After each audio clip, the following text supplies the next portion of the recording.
ബീഹാറിന് പ്രത്യേക പദവി വേണമെന്ന ആവശ്യം ശക്തമാക്കി ജെഡിയു. വിഷയത്തിൽ കേന്ദ്ര സർക്കാരിൽ സമ്മർദ്ദം ചെലുത്താനും ജെഡിയു നീക്കം. ബീഹാറിന് പ്രത്യേക സാമ്പത്തിക പാക്കേജ് നൽകണമെന്നും ദില്ലിയിൽ ചേർന്ന ജെഡിയു എക്സിക്യൂട്ടീവ് യോഗത്തിൽ ആവശ്യപ്പെട്ടു. ഇതിൻ്റെ വിവരങ്ങളും വിശദാംശങ്ങളുമായി സിബി ജോസഫ് ചേരുന്നു. സിബി, ഈ നിതീഷ് കുമാർ പണി തുടങ്ങുകയാണ്, മോദി സർക്കാരിൻ്റെ തലവേദന തുടങ്ങുന്നു. എന്തൊക്കെയാണ് ഇത്? നേരത്തെയുള്ള ആവശ്യമാണ് ബീഹാറിൻ്റെ പ്രത്യേക പദവി എന്നത്. എന്തൊക്കെയാണ് ഇതിൻ്റെ വിശദാംശങ്ങൾ?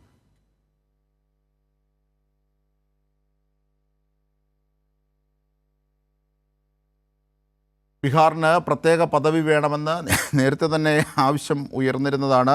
തെരഞ്ഞെടുപ്പ് വേളകളിലടക്കം ഇത് മാനിഫെസ്റ്റോയിൽ ഉൾപ്പെടുത്തുകയും ആ അർത്ഥത്തിൽ പ്രചരണവും ജെഡിയു ശക്തമാക്കിയിരുന്നു.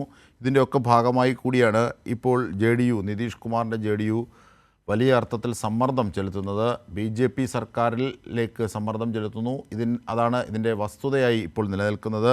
ജെഡിയുവിൻ്റെ യോഗത്തിലാണ് ഇത്തരത്തിൽ തീരുമാനമുയർന്നത്. മറ്റൊരു രാഷ്ട്രീയം ഇതുമായി ബന്ധപ്പെട്ട് ഉയരുന്നത് ജെഡിയുവിൻ്റെ സമ്മർദ്ദ രാഷ്ട്രീയം. TDPയും ജെഡിയുടെയും പിന്തുണയോടുകൂടിയാണ് BJPക്ക് അല്ലെങ്കിൽ NDAക്ക് ഭരണം നിലനിർത്താനാകുന്നത്. ഈ ഒരു സാഹചര്യത്തിൽ ജെഡിയു വലിയ സമ്മർദ്ദം ചെലുത്തുമെന്നും അത് കൂടുതൽ നാൾ നീണ്ടു നിൽക്കില്ല എന്നുമൊക്കെയുള്ള രാഷ്ട്രീയ പ്രവചനങ്ങൾ ശരിവെക്കുകയാണോ എന്നൊക്കെയുള്ള ചോദ്യങ്ങളാണ് ഇതുമായി ബന്ധപ്പെട്ട് ഉയരുന്നത്. എന്തൊക്കെയാണ് സിബി ജോസഫ് വിവരങ്ങൾ?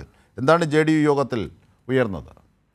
അജിംഷാദ്, ദില്ലിയിൽ ചേർന്ന ജെഡിയുവിന്റെ എക്സിക്യൂട്ടീവ് യോഗത്തിലാണ് ബീഹാർ തങ്ങളുടെ ആവശ്യങ്ങളിൽ കൂടുതൽ സമ്മർദ്ദം ചെലുത്താൻ വേണ്ടി ഒരു തീരുമാനമെടുത്തിരിക്കുന്നത്. അതായത് നിതീഷ് കുമാറിന്റെ നേതൃത്വത്തിലാണ് ഈ ജെഡിയുവിന്റെ യൂണിയൻ മിനിസ്റ്ററായ ലല്ലു, അതുപോലെ ലലൻ സിംഗ്, അതോടൊപ്പം തന്നെ മറ്റ് MP-മാർ എല്ലാം തന്നെയും പങ്കെടുത്തത്.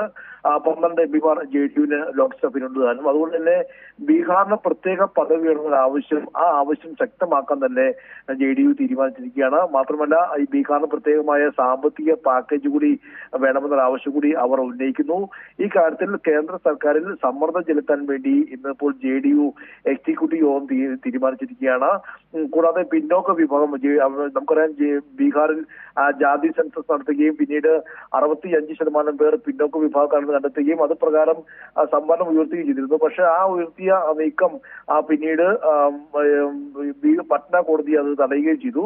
ഈ ഒരു പശ്ചാത്തലത്തിൽ അത് കേന്ദ്ര സർക്കാർ അതിനുവേണ്ടി നിയമ ഭേദഗതി അടക്കമല്ലാതിനെയും കൊണ്ടുവരണമെന്ന് ആവശ്യപ്പെട്ടു. അങ്ങനെ കൃത്യമായ ഒരു ഘടകകക്ഷി എന്ന നിലയിൽ കേന്ദ്ര സർക്കാർ പൂർണ്ണമായും സമ്മർദ്ദം ചെലുത്തിക്കൊണ്ട് തങ്ങളുടെ ആവശ്യങ്ങൾ നേടിയെടുക്കുക എന്നുള്ള ഒരു രീതിയിലേക്ക് ഇപ്പോൾ ബീഹാറിൽ ജെഡിയു മാറിയിരിക്കുകയാണ്.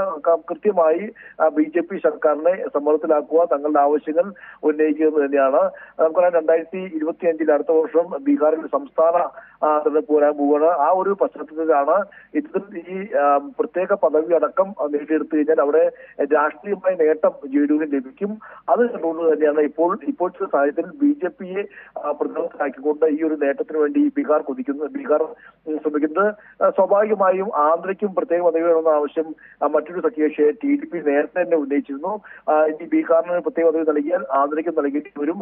അങ്ങനെ ഓരോ ഘടകകക്ഷികളും BJPക്ക് മേൽ സമ്മർദ്ദം ചെലുത്തുന്ന ഒരു തുടക്കമാണെന്ന് നമുക്ക് പറയേണ്ടി വരും. എന്തായാലും തീർച്ചയായും. മാത്രമല്ല, ഈ സാമ്പത്തിക പദവി പ്രത്യേകം നൽകുന്നത് മാത്രമല്ല, അതിൻ്റെ നേട്ടം ജെഡിയുവിനും ആന്ധ്രയിലാണെങ്കിൽ TDPക്കും ഉണ്ടാകും. ഈ സഖ്യകക്ഷികളുമായി ബന്ധപ്പെട്ട അങ്ങനെ ഒരു മുന്നണി രാഷ്ട്രീയത്തിന് താൽക്കാലികമായ പ്രാധാന്യം മാത്രമാണ് BJP നൽകുന്നത്. BJP ആണ് ഒരുപക്ഷെ ഈ മുന്നണികളിൽ ഘടകകക്ഷികളെക്കാൾ മുന്നിട്ട് നിൽക്കേണ്ടത് എന്ന അർത്ഥത്തിൽ ബീഹാറിലും ആന്ധ്രയിലുമൊക്കെ അത്തരം താല്പര്യങ്ങളാണ് BJPക്ക് ദീർഘകാലങ്ങളുള്ളത്. അതുകൊണ്ട് ഒരിക്കലും ഇത്തരം ആവശ്യങ്ങൾക്ക് നിലനിൽക്കുമോ എന്നുള്ളതാണ്, ആ സംഘർഷം എവിടെ വരെ പോകുമോ എന്നുള്ളതാണ് ഇനി കാണേണ്ടത്, അല്ലേ സിബി?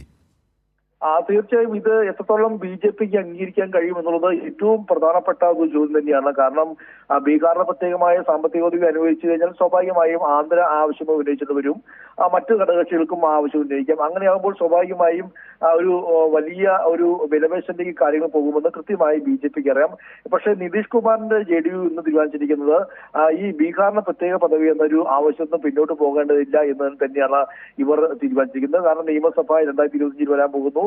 ഈ പ്രത്യേകമായ സാമ്പത്തിക പാക്കേജും അല്ലെങ്കിൽ പ്രത്യേക പദവി ലഭിക്കുമ്പോൾ സംസ്ഥാന ഓഹരി, ടാക്സിൻ, നികുതി അടക്കമല്ല നിലയും കേന്ദ്ര വിഹിതം വർദ്ധിച്ചു കിട്ടും. അതെല്ലാം തന്നെ ഒരു രാഷ്ട്രീയ നേട്ടമാക്കി ഉപയോഗിക്കുമെന്ന് നിതീഷ് കുമാർ കരുതുന്നു.